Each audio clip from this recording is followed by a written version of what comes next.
اللہ کے امر کے آگے بندہ یوں کہتا پھر اللہ کا شکر ہے میری بیٹی نہیں ہے. بے قدرے کسی قدر والے سے پوچھ بیٹی کی کیا عظمت ہے, قدر والے سے پوچھ. اگر کوئی قدر والا تجھے نظر نہ آئے تو چل مدینے میں آمنہ کے لال سے پوچھ.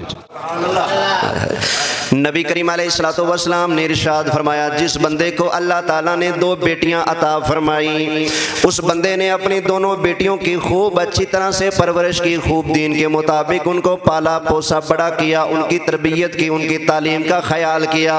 نبی کریم علیہ السلام نے ارشاد فرمایا 2 بیٹیوں کی اچھی طرح سے تربیت کرنے والا کل قیامت والا دن آئے گا. انا وہاکذا یوم القیامہ, فرمایا جس طرح یہ انگلی اس انگلی کے قریب ہے اسی طرح بچیوں کی پرورش کرنے والا قیامت والے دن جنت کے اندر میں مصطفیٰ کے ساتھ ہوگا. نبی کریم علیہ السلام نے جب فرمایا نا 2 بیٹیاں, تو صحابہ نے کہا یا رسول اللہ جس کی 2 نہ ہو 1 ہو.